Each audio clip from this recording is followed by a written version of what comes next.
नमस्कार, आपका स्वागत है। दोस्तों, हम जो भी और जैसा भी खाना खाते हैं उसका सीधा असर हमारे शरीर पर तो पड़ता ही है, साथ ही हमारे व्यवहार और आचरण पर भी पड़ता है। और हमारा व्यवहार और आचरण जैसा होता है उसी पर हमारे जीवन की सफलता या असफलता निर्भर होती है। दोस्तों, खाना कैसा होना चाहिए, कैसे खाना चाहिए और खाना खाते समय किन बातों का ध्यान रखना चाहिए, इसके बारे में हमारे शास्त्रों में बहुत ही डिटेल में बताया गया है। अच्छा और अच्छे तरीके से बना हुआ खाना हमेशा ही हमारे लिए फायदेमंद होता है। इसके अलावा हमारे शास्त्रों में यह भी बताया गया है कि खाना बनाने वाले को भी कुछ नियमों का पालन जरूर करना चाहिए, जिससे उसके बनाए खाने से घर परिवार में सबको फायदा हो सके। खासकर यदि घर की महिलाएं उन सभी नियमों को ध्यान में रखते हुए खाना बनाएं, तो उस घर में हमेशा सुख, शांति और समृद्धि बनी रहती है और घर के लोग मुसीबतों से दूर रहते हैं। उन सभी नियमों में सबसे बड़ा नियम यह है कि घर की महिलाओं को खाना हमेशा सुबह जल्दी उठकर बना लेना चाहिए। आप सोचेंगे ऐसा क्यों?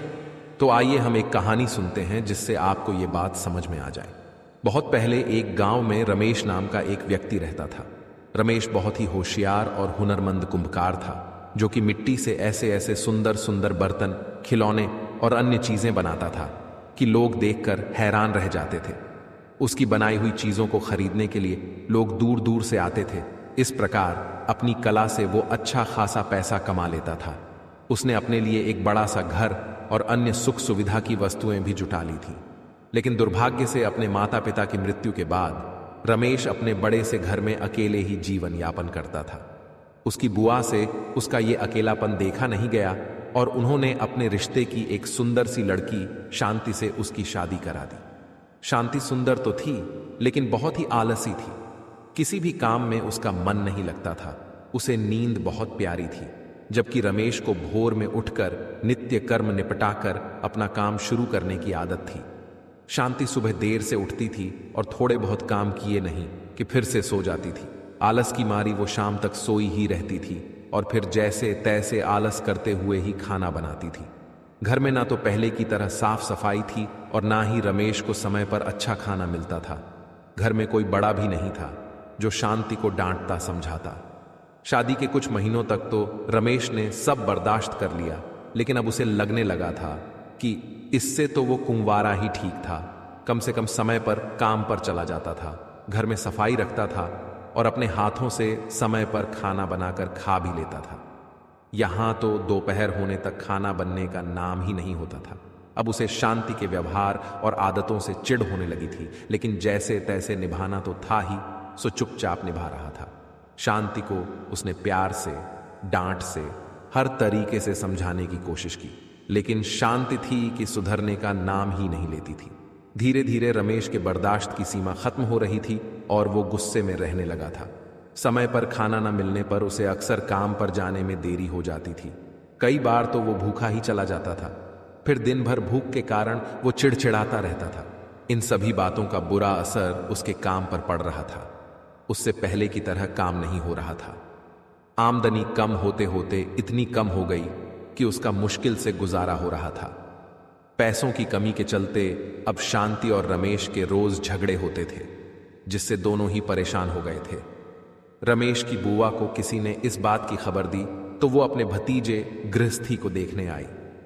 रमेश के घर की हालत देखकर ही बुआ की अनुभवी आंखों ने सब भांप लिया। बुआ के सामने रमेश और शांति बहुत शर्मिंदा हो गए, क्योंकि पैसों की कमी से वे उनकी ढंग से आवभगत भी नहीं कर पा रहे थे। अकेले में शांति ने बुआ से रमेश की शिकायत कर दी कि वो उसका ध्यान नहीं रखता है और लड़ता है सो अलग। बुआ ने शांति की बात को ध्यान से सुना, हालांकि वो जानती थी कि गलती किसकी है। उन्होंने शांति को सही राह दिखाने की सोच ली। दूसरे दिन बुआ ने आराम से सो रही शांति को भोर में ही जगाया और उसे घर की साफ सफाई करने के लिए कहा। बुआ की डांट के डर से शांति बेमन से उठी और काम पर लग गई।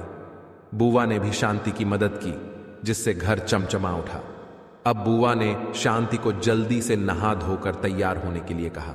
शांति उनकी इस बात को भी मना नहीं कर पाई और जल्दी से नहाकर आ गई। अब बुआ ने उसे भोग बनाकर भगवान की पूजा करने के लिए कहा। शांति ने ऐसा ही किया। चमचमाते हुए घर में भोग और धूप दीप की सुगंध फैल गई तो अपने आप ही घर का वातावरण प्रसन्न हो गया। पूजा करने के बाद अब शांति को भी बहुत अच्छा लग रहा था।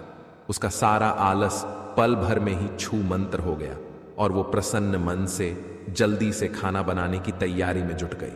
रमेश के जागने से पहले ही उसने घर में जो था उसी से अच्छा सा खाना बना लिया। नित्य समय पर रमेश उठा तो घर की रौनक देखकर बहुत खुश हो गया। उसने भी जल्दी जल्दी नहाया और भगवान की पूजा की।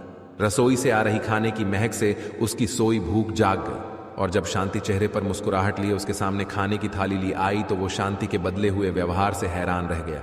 उसने बुआ की तरफ देखा तो वो भी मुस्कुरा दी। रमेश सब समझ गया। उसने बहुत तसल्ली से खाना खाया और शांति को बड़े ही प्यार से देखा। रमेश की नजरों में अपने लिए प्यार देखकर शांति को भी सब समझ में आ गया। उस दिन शादी के बाद पहली बार रमेश भरे पेट घर से निकला था। अच्छे खाने के असर से दिन भर उसका मन काम में लगा रहा, जिससे उस दिन उसकी अच्छी कमाई हुई और शाम को वो खुशी से घर लौटा। शांति को अब अपनी गलती का एहसास हो गया था। अब वो जैसा बुआ बताकर गई थी वैसा ही करती थी। सुबह जल्दी उठकर खाना बनाने से रमेश कभी भी काम पर भूखा नहीं गया। समय पर खाना खाने से उसका चिड़चिड़ापन दूर हो गया और वो पहले की तरह काम पर ध्यान देने लगा। उनके घर में फिर से सुख समृद्धि लौट आई। तो देखा आपने दोस्तों कि केवल सुबह जल्दी खाना बन जाए तो उससे कितना फायदा हो सकता है।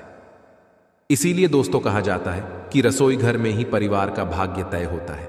एक स्त्री अपने घर को कैसे रखती है, इसी पर पूरे परिवार की किस्मत टिकी हुई होती है। अगर स्त्री देर से जागती है, देर से भोजन बनाती है तो इसका नकारात्मक प्रभाव उस घर में रहने वाले लोगों पर पड़ता है। घर की जितना स्वच्छ और सुंदर रखा जाता है उतनी ही घर में खुशहाली बढ़ती है। इसीलिए महिलाओं को हमेशा अपने घर को स्वच्छ रखना चाहिए। भोजन हमेशा सुबह जल्दी बनाना चाहिए। देर से बनाए हुए भोजन पर अशुभ शक्तियां अपना हक जमा लेती हैं। शास्त्रों में साफ साफ कहा गया है कि देर से बने भोजन पर प्रेत तथा अन्य अशुभ शक्तियां अपना अधिकार कर लेती है और ऐसा भोजन करने से उस व्यक्ति की अधोगति होती है, घर में दरिद्रता आती है, घर में क्लेश होता है। इसीलिए कहा जाता है कि जितना जल्दी रसोई घर में भोजन बनता है उतनी ही जल्दी घर की तरक्की होती है। साथ ही रसोई घर को हमेशा स्वच्छ रखना चाहिए। रसोई घर में कभी झूठे बर्तन नहीं रखने चाहिए। रात्रि में रसोई घर में झूठे बर्तन होते हैं तो उस घर में नकारात्मक शक्तियों का वास होने लगता है। दोस्तों, घर के पुरुषों का भाग्य स्त्रियों के ऊपर टिका होता है। इसीलिए घर की स्त्रियों का भी सदैव सम्मान करना चाहिए। जिस घर में स्त्रियों का अपमान किया जाता है उस घर में मां लक्ष्मी कभी प्रवेश नहीं करती है। साथ ही स्त्रियों को भी अपनी मान मर्यादा का ख्याल रखना चाहिए। उम्मीद है आपको यह जानकारी अच्छी लगी होगी। वीडियो को लाइक जरूर करें, कमेंट में जय श्री कृष्ण जरूर लिखें, साथ ही चैनल को सब्सक्राइब जरूर करें। आप सभी का धन्यवाद।